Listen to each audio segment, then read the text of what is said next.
Baik, hari ini kita akan belajar unit 5 iaitu berkaitan dengan pengucapan awam. Okey, pengucapan awam iaitu berkaitan dengan aspek perbentangan lah. Okey, dalam wacana Akademik Bahasa Melayu di UPSI.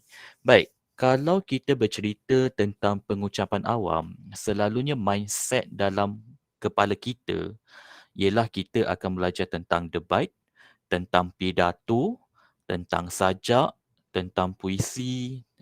Jadi apa-apa yang berkaitan dengan estetika kesusasteraan. Tapi dalam satu aspek sebenarnya, dalam wacana Akademik Bahasa Melayu UPSI ni, awak akan belajar konteks pengucapan awam itu ialah berkaitan dengan pitching ataupun perbentangan.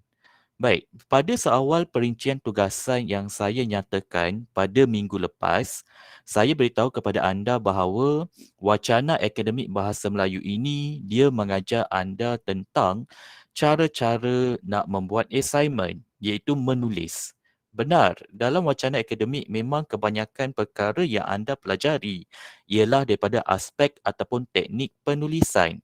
Pun begitu tidak dinafikan pentingnya ada pengucapan awam dalam dunia akademik.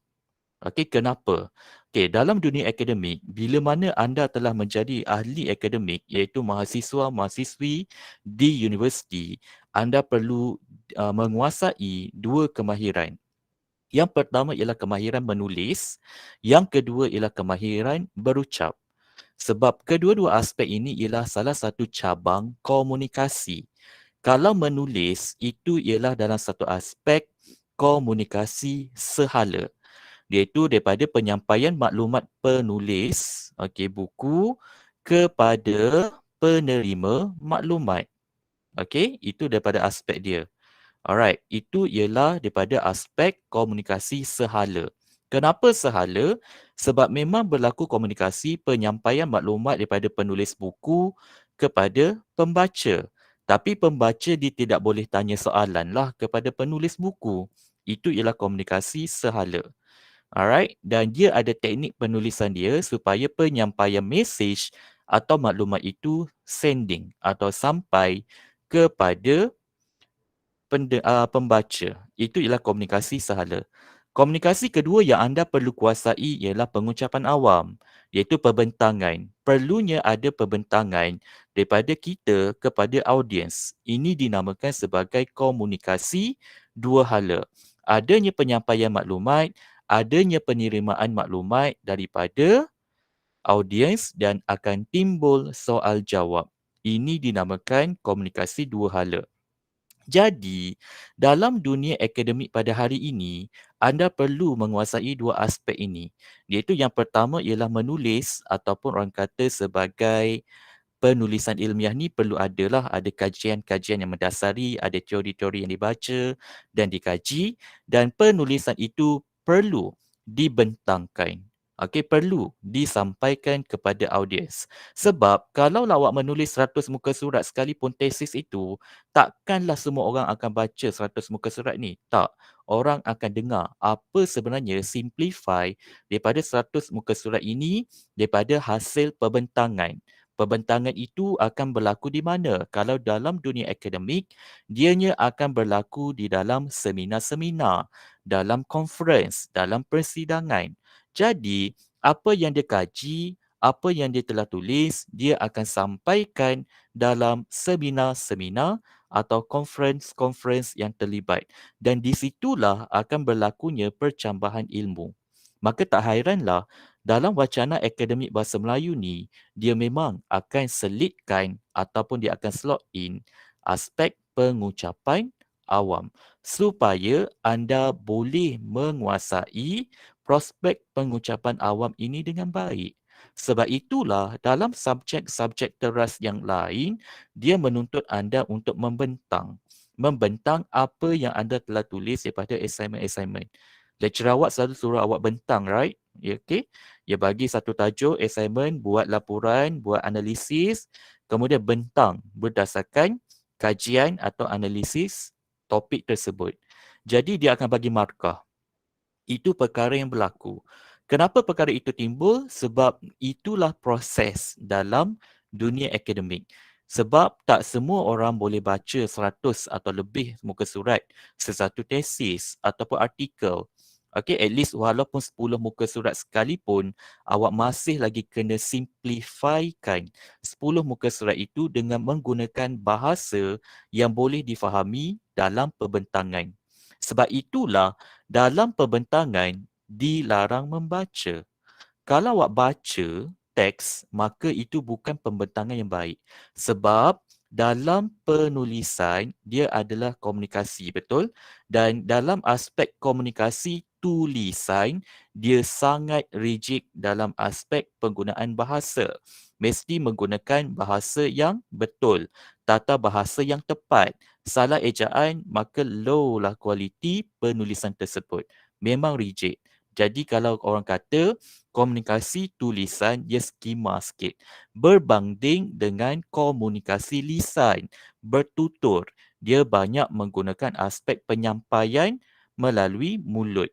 Jadi dalam aspek ni, dia tak hairanlah bila kita menyampaikan satu perkara iaitu dalam aspek lisan, bertutur, kalau kita langgar tata bahasa sekalipun, langgar grammar, bercampur antara kod bahasa baku dengan dialek ataupun bercampur antara bahasa baku dengan bahasa asing, iaitu bahasa rojak. Tapi orang masih lagi maafkan menerima selagi mana dia terkawal. Asalkan message tu sending atau sampai, is okay. Alright? Jadi dalam satu aspek, bahasa lisan dia tak sama dengan bahasa tulisan. Kalaulah awak menggunakan bahasa tulisan dalam pertuturan, orang cepat bosan dan dia akan berasa kakunya ucapan tersebut sebab dia tak boleh beza antara bahasa tulisan dengan bahasa lisan. Bahasa tulisan dia tak boleh guna dalam bahasa lisan 100%. Memang akan boring. Jadi dalam aspek ni, awak kena bezakan antara pengucapan awam iaitu penggunaan bahasa lisan dengan tulisan. Itu benda yang awak akan pelajari jugalah daripada uh, unit 5 ni. Daripada unit 5 ini juga awak akan nampak gambaran apakah sebenarnya awak perlu lakukan untuk tugasan video nanti. Tugasan video itu perlu dihantar pada bila guys? Pada minggu ke berapa? Minggu berapa kena hantar tugasan video? Anyone? Minggu berapa? Minggu ke-10. Minggu 5 ke-10? hingga 10. 5 hingga 10. Okey, 5 hingga 10 tu awak pilihlah mana-mana minggu untuk hantar tugasan video. Okey. Selagi mana orang kata lagi awal awak hantar tugasan itu, maka orang kata akan lagi cepatlah beban ataupun tugasan dalam list awak tu untuk semester ini berkurang. So saya nasihatkan cepat-cepatkanlah untuk awak menghantar tugasan tersebut. Baik, terus kepada definisi pengucapan awam. Okey, definisi pengucapan awam. Kalau kita lihat apa yang telah dikemukakan oleh Profesor Abdul Muatti atau Zamri Ahmad pada tahun 2010, beliau menyatakan bahawa pengucapan awam ialah satu kaedah komunikasi yang menggunakan anggota komunikasi lisan. Seperti mana yang saya beritahu tadi, komunikasi lisan ialah menggunakan anggota seperti mulut. Mulut ini dia merangkumi bibir, lidah, gigi, rongga saluran ni dan juga kotak suara dan paru-paru. Ini ialah daripada aspek alat artikulasi manusia. Alat artikulasi ialah alat yang mengeluarkan bunyi-bunyi. Bila kita meletakkan lidah kita ke hujung gigi, maka dia menghasilkan bunyi C. Okey, dan dia akan menghasilkan bunyi C. Kalau kita tutup bibir, kita nak bunyi C, dia tak akan jadi. Dia ada cara dia bagaimana kita nak menggunakan. Dan kita selalu manusia ni, kita dianugerahkan oleh Tuhan ni, Allah SWT, iaitu untuk boleh bercakap, mengeluarkan bunyi-bunyi tertentu. Bila bunyi-bunyi ini digabungkan, dia akan menghasilkan satu perkataan yang bermakna. Contohnya, C tadi ialah bunyinya C. kalaulah kita bunyikan huruf A ialah A, C campur dengan A, iaitu campur dengan A, dia akan jadi ca.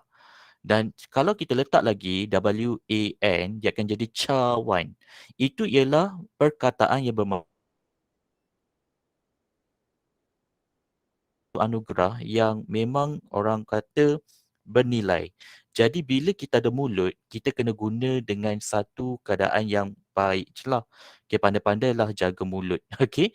Dan kemudian, anggota komunikasi lisan ni, dia akan dibantu dengan anggota komunikasi bukan lisan. Kalau bercakap sekadar boleh bercakap tapi tidak ada ekspresi, tidak ada body language, dia tidak akan mempengaruhi orang untuk mendengar. Kalau bercakap saja kejung, kaku, ekspresi mulut ataupun muka tak ada, dia tak boleh. Dia kena ada juga orang kata body language. Okey, supaya dia akan menarik perhatian orang untuk mendengar. Dan dia perlu juga disusuli dengan nada suara. Anda kata saya mengajak anda tanpa ada nada suara yang pelbagai.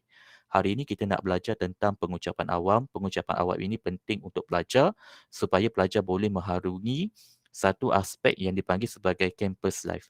So benda tu dia takkan jadi satu impak yang tinggi bila kita tidak mempelbagaikan nada suara.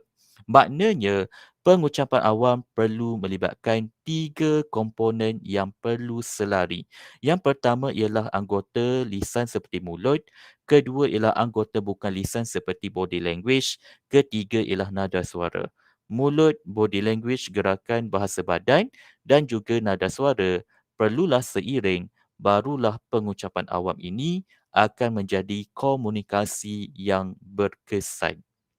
Okey, itu ialah definisi komunikasi iaitu pengucapan awam.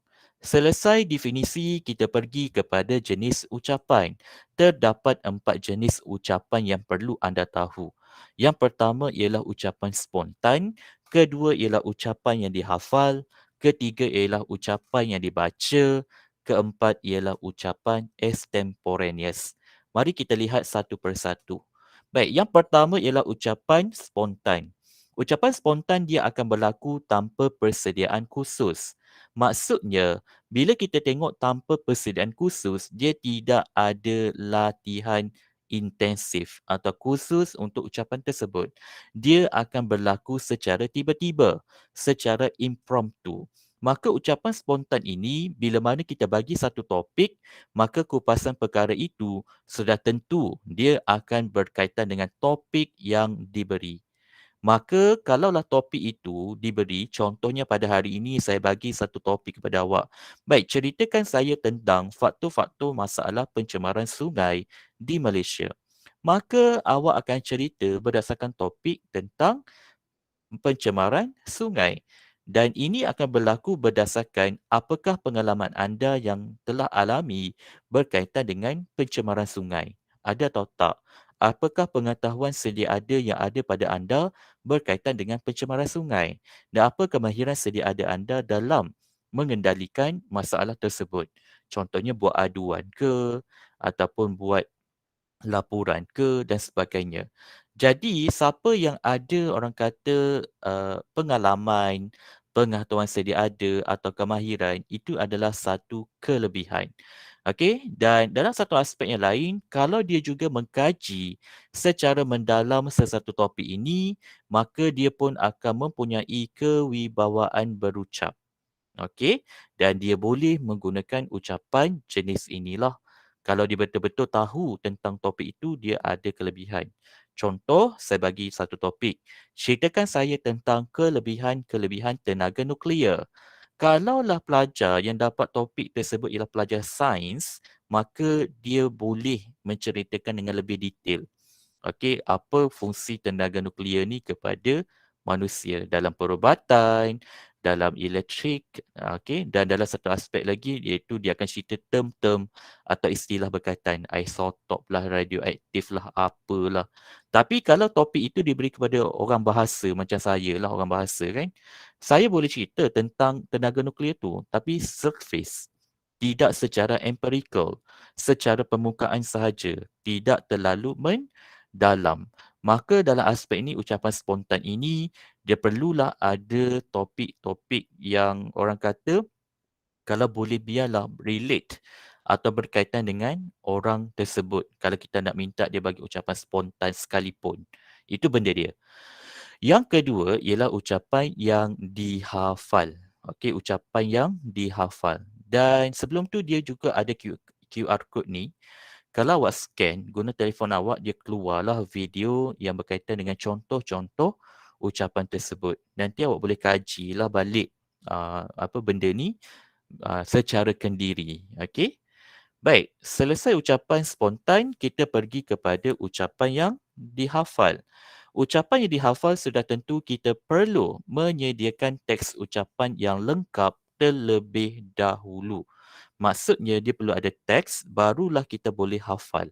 Dan hafalan teks dia perlu dilakukan merangkumi perkataan demi perkataan. Sebab dia hafal. Ucapan yang dihafal ni biasanya digunakan dalam situasi pidato atau syarahan. Dia hafal. Maka bila hafal, dia perlu mempunyai daya ingatan yang baiklah. Okey, dia perlu mempunyai daya ingatan yang baik. Okey, itu adalah daripada satu aspek hafalan. Alright. Jadi, hafalan ni kalau dalam ucapan awak, kalaulah awak bukan pemidato sekalipun, apa yang boleh dihafal dalam ucapan awak ialah pepatah, peribahasa ataupun bidalan, pantun boleh ataupun kata berima. Kata berima ni ialah rangkaian kata yang ada rima akhir yang hampir sama bunyi dia. Contohnya, andai patah sayap Raja Wali bertongkat jua saya kemari.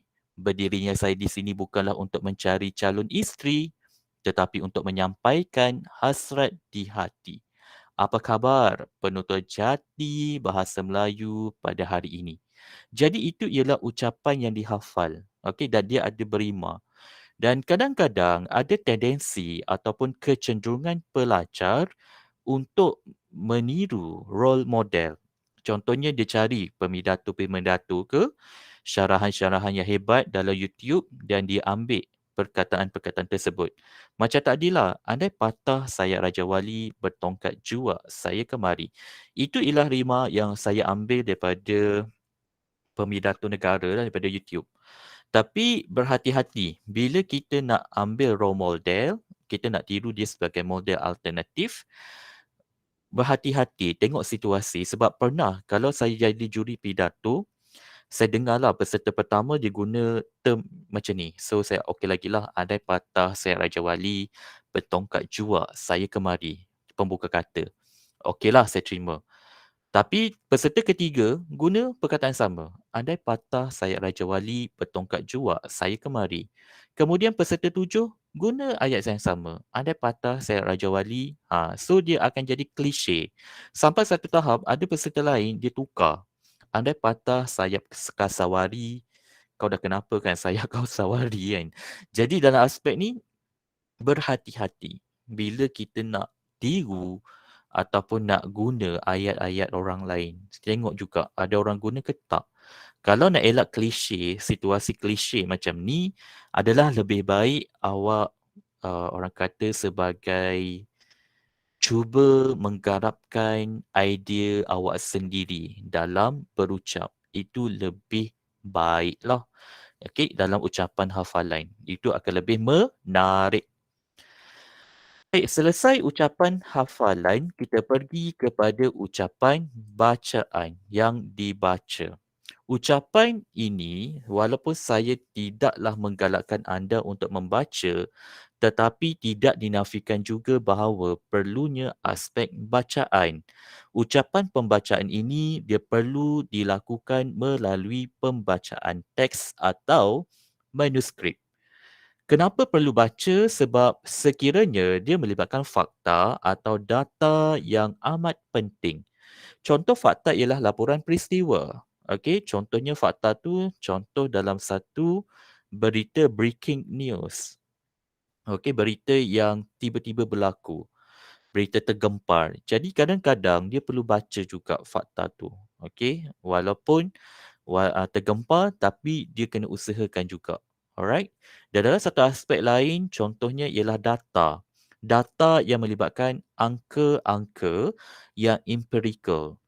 Contohnya berlakunya peningkatan kes jenayah ragut pada tahun 2021 iaitu sebanyak 7,931 kes berbanding pada tahun 2020 iaitu sebanyak 4,552 kes. Jadi kalaulah kita tak baca, orang akan query. Yo je kau hafal ayat tu, entah-entah kau propaganda, kau tipu fakta tu. Jadi kadang-kadang kita akan baca dia akan nampak lebih relevan. Okey? Terdapat peningkatan masalah jenayah ragut pada tahun 2001 iaitu sebanyak 7,331 kes berbanding pada tahun 2020 iaitu sebanyak bla bla bla bla bla. Jadi kalau kita baca, is better kita letak dalam kertas besar macam ni.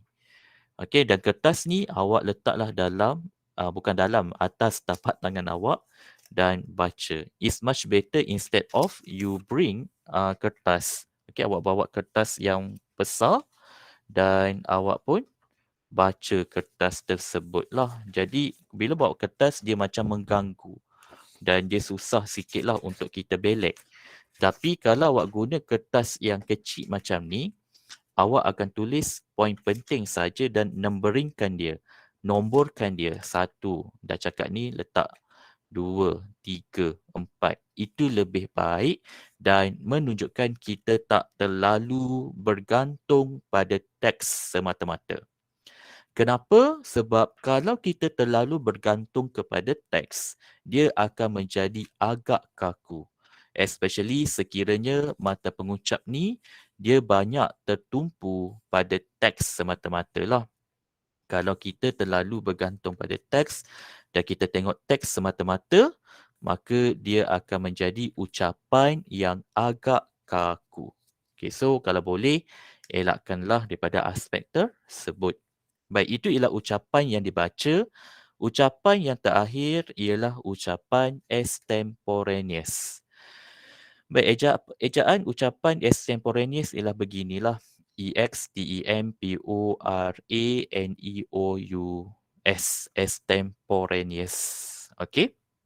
Jadi, apa itu ucapan extemporaneous? Ucapan extemporaneous dia ada persediaan rapi. Maksudnya, kalau kita bercerita tentang persediaan rapi, maknanya dia melibatkan adanya latihan. Okey, adanya latihan. Dan apa ucapan extemporaneous ni? Ini merupakan gabungan antara ucapan spontan, hafalan dan bacaan. Awak dah tahu apa itu ucapan spontan, awak dah tahu apa itu ucapan hafalan dan awak juga dah tahu apa itu ucapan bacaan. Maknanya, dalam ucapan extemporaneous, dia adalah gabungan, combination antara ucapan spontan, hafalan dan juga bacaan. Pun begitu, ucapan yang mendominasi dalam ucapan extemporaneous ialah ucapan spontan. Namun, walaupun saya kata tadi, ucapan spontan tak perlu latihan, tapi disebabkan dia mempunyai gabungan-gabungan antara ucapan hafalan dan juga bacaan, maka dia perlu melalui beberapa siri latihan. Okey. Hafalan hanyalah sekadar pada petikan yang penting. Seperti mana yang saya nyatakan tadi, hafalan boleh jadi pada kata-kata hikmah. Berkatalah benar walaupun pahit. Itulah pepatah negara Arab. Itu contoh. Okey, hafalan kepada petikan yang penting. Bacaan teks boleh merangkumi ketepatan fakta dan data yang empirical sahaja. Ini telah saya terangkan. Maka tidak hairanlah ucapan extemporaneous ini dia mudah disesuaikan dengan situasi dan tidak kaku. Kenapa? Sebab dia pelbagai variasi. Dia ada spontaneous, dia ada hafalan, dan dia juga ada bacaan. Maka inilah ucapan yang terbaik dan boleh diamalkan oleh pelajar. Okey, jadi dalam video nanti, bila awak nak buat video, pastikanlah ada 3 elemen ini yang anda boleh lakukan. Yang pertama ada spontan, kedua ada hafalan, ketiga ada bacaan. Inilah ucapan extemporaneous. Okey? Selesai jenis ucapan, iaitu ada 4, ucapan spontan, hafalan, bacaan dan juga extemporaneous, kita pergi kepada langkah-langkah untuk membuat ucapan extemporaneous. Baik, terdapat 5 langkah ucapan extemporaneous yang perlu dilakukan oleh pelajar dan ucapan extemporaneous ini tidaklah merangkumi dalam ucapan dalam video semata-mata. Dia boleh dilakukan juga secara bersemuka. Maka sebab itulah dalam langkah-langkah ucapan extemporaneous, saya rangkumkan antara ucapan yang awak lakukan secara bersemuka ataupun melalui video. Okey? Jadi langkah pertama yang perlu dilakukan ialah membuka ucapan salutasi. Apa itu ucapan salutasi? Ucapan salutasi ialah ucapan pembuka, ucapan salam. Dalam aspek ucapan salam ini, anda perlu lakukan berhati-hati. Walaupun dia sekadar ucapan pembuka, kita tidak boleh ambil ringan tentang ucapan salutasi. Kenapa? Sebab ucapan salutasi ini, dia memberi impresi kepada audiens. Okey? Kalaulah laju awak berucap dalam ucapan salutasi, maka insya-Allah dia akan lajulah awak punya ucapan yang seterusnya. Sebab ucapan pembuka ialah pemula kepada momentum ucapan-ucapan yang lain. Kalau ucapan itu dimulakan secara gugup, tergagap-gagap, maka gagaplah awak punya ucapan tersebut nanti. Jadi kalau ucapan salutasi yang baik ialah anda perlu tenang. Okey, dan kalau boleh cuba hafal flow. Mula-mula nak bagi salam, lepas bagi salam, okey, nak bercerita apa, lepas tu nak cakap apa, nak cakap apa. Takkanlah nak bagi salam pun awak kena baca teks. Assalamualaikum warahmatullahi wabarakatuh dan salam sejahtera. Kalau awak baca teks dalam ucapan pembuka, ini akan memberi bad impression kepada audiens. Audiens fikir, alah ucapan salam pun tak boleh hafal. Okey, jadi dalam aspek ini awak kena hafal flow dan juga cuba sesuaikan dengan secara spontaneous dan jangan buka dengan cepat. Bismillahirrahmanirrahim. Terima kasih kepada Tuan Pengerusi, barisan pensyarah-pensyarah yang menilai saya, barisan kawan-kawan yang hadir pada hari ini yang menyokong saya. Terima kasih saya ucapkan. Hari ini saya nak berucap tentang satu isu yang cukup cantik untuk kita teroka secara bersama. Okey, kalau awak ucap terlalu cepat, maka cepatlah dia. Okey, kalau boleh, tarik nafas dan hembus dan mulakan dengan orang kata tenang. Bismillahirrahmanirrahim. Terima kasih kepada pengerusi. Assalamualaikum dan salam sejahtera buat semua. Hari ini saya akan cerita kepada anda satu topik yang cukup menarik untuk kita terokai. Tapi sebelum itu, saya perkenalkan diri saya. Saya Faiz Bakri dari Pusat Bahasa dan Pengajian Umum dan saya akan bercerita kepada anda tentang faktor-faktor masalah pencemaran alam sekitar di Malaysia. Itu contoh dia. Maksudnya buka dengan salam, cuba hafal apa benda yang awak nak cakap dan perkenalkan diri, nyatakan tajuk perbentangan. Itu lebih baik dan benda ni tak perlu pun untuk dibaca. Okey, selesai dengan ucapan salutasi, kita pergi kepada menyampaikan isi ucapan. Kita perlu nyatakan isi ucapan dengan lengkap. Maksudnya, awak perlu nyatakan apakah gambaran tentang isi ucapan tersebut. Baik, dalam tajuk saya ini, walaupun melibatkan faktor-faktor pencemaran sungai, tapi saya tetap akan menyentuh 3 komponen utama. Yang pertama ialah faktor, yang kedua ialah kesan, yang ketiga ialah langkah. Okey, 3 komponen ini saya akan kupas di dalam ucapan saya pada hari ini. Sebelum itu kita lihat gambar. Okey, kalau ada gambar, gunakanlah gambar sebagai stimulasi. Stimulasi ialah stimulate, iaitu rangsangan minda. Bila mana awak gunakan gambar, maka dia akan dapat gambaran yang baik. Kadang-kadang awak mungkin boleh gunakan video. ataupun awak boleh gunakan bahan maujud. Contohnya, awak bawa lah, contohnya ini ialah, contohlah botol Luxina lah, bayangkanlah. Okey, ini ialah air yang merupakan air tercemar daripada sungai yang telah saya ambil. Dan betapa tercemarnya air ini sehingga nampak kekeruhan dia. Itu boleh guna sebagai stimulasi. Jadi itu akan lebih menarik audiens untuk mendengar dengan baik. Dan kemudian terangkan isi pengucapan anda lah. Baik, antara faktor masalah pencemaran sungai ialah pemegang taruh, yang kedua ialah pemain industri, yang ketiga ialah orang awam. Itu contoh. Okey, jadi terus kepada menyampaikan isi lanjutan. Gunakan ilustrasi berfakta atau data yang sah. Bila kita cerita tentang fakta, maka sudah tentu dia perlukan satu data yang konkret, yang empirical. Dan bila kita cerita tentang satu aspek yang empirical, yang mendalam, maka dia akan jadi kompleks ucapan tersebut. Kadang-kadang bila kita bentang nombor-nombor, statistik tanpa melibatkan data, jadual lah, at least jadual ataupun catapai, graf, orang akan lost kat situ.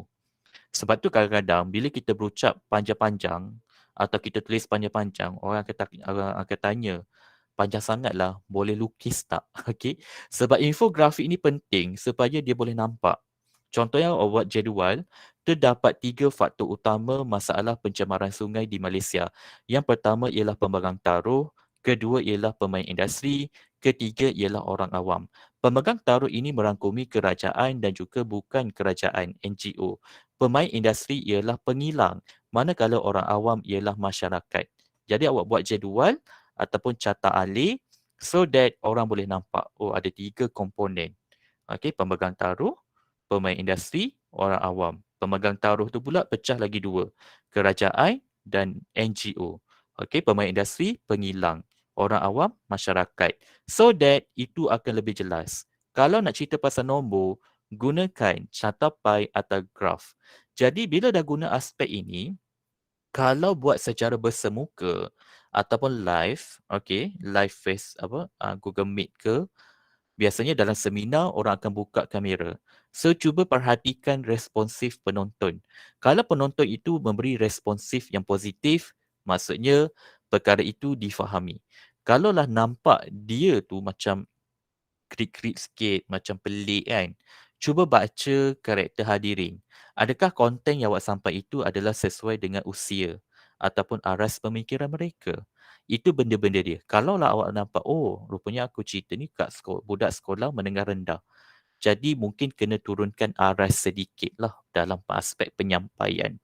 Itu benda dia yang perlu anda fokus juga dalam pengucapan awam supaya dia tidak berlaku kes seperti syok sendiri.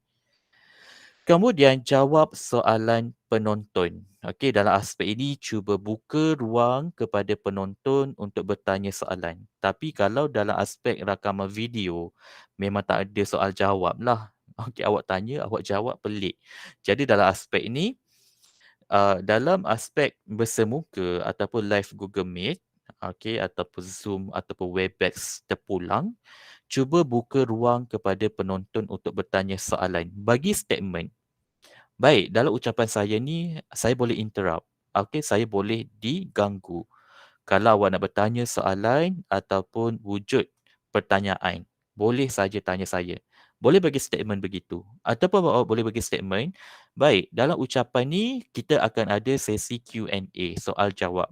Jadi awak salin apa persoalan-persoalan yang akan timbul, nanti awak boleh tanya saya dalam sesi slot soal jawab nanti. Buka ruang. Dalam aspek ini, kurangkan halangan dalam soal jawab. Iaitu tanpa syarat lah. Janganlah pula awak kata, okey, kalau nak tanya soalan, pastikan 3 aspek ni je. Benda-benda lain jangan tanya. Jangan buat halangan. Kalau boleh, percambahan idea akan berlaku dalam sesi soal jawab. Jadi, cuba kurangkan halangan. Dan jawablah soalan berdasarkan pertanyaan. Kalau dia tanya, apakah fungsi-fungsi NGO ini di dalam menangani masalah alam sekitar? Jadi soalan tu mestilah berdasarkan kata kunci dia, itu fungsi NGO. Dalam aspek ini, direct to the point. Janganlah pula awak macam nak jawab soalan awak meleret-leret dengan cerita-cerita tak penting. Okey, contohnya analoginya yang mudah ialah peumpamaannya awak nak tunjuk telinga tapi awak macam merewang macam ni di telinga. So dia akan jadi sebagai satu aspek yang orang kata terlalu meleret-leret lah. So elakkan benda-benda yang macam tu dan kalau boleh tambahkan fakta jika perlu. Fakta baru. Bukannya fakta yang sedia ada dalam ucapan sebelum ini, tapi fakta baru dalam ucapan tersebut. Contoh, selain NGO yang terlibat dalam mengenangi masalah alam sekitar ni, ada juga badan-badan berkanun yang perlu kita tahu. Okey, so awak dah buka fakta baru, iaitu badan berkanun. Jadi ini ialah satu aspek yang perlu dikaji oleh pengucap awam lah. Kalau kita tak kaji, kita tak baca, kita tak boleh nak berucap dengan baik. Okey? Kemudian, tutuplah ucapan itu dengan mengucapkan terima kasih. Saya akhiri ucapan saya dengan ucapan ribuan terima kasih kepada penganjur. Okey? Dan juga audiens yang sudi mendengar celoteh saya pada hari ini. Itu contoh. Dan cuba nilai respon khalayak secara kendiri.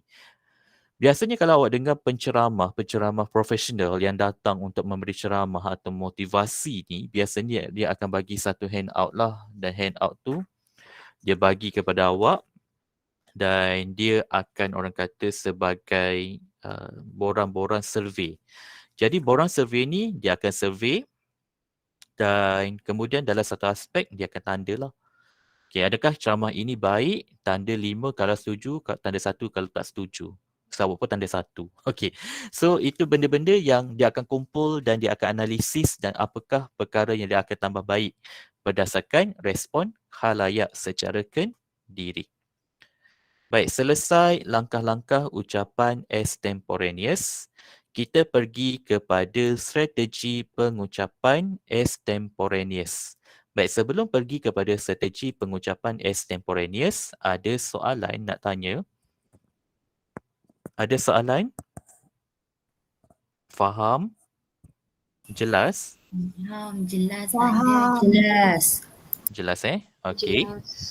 Kalau jelas, saya nak tanya soalan.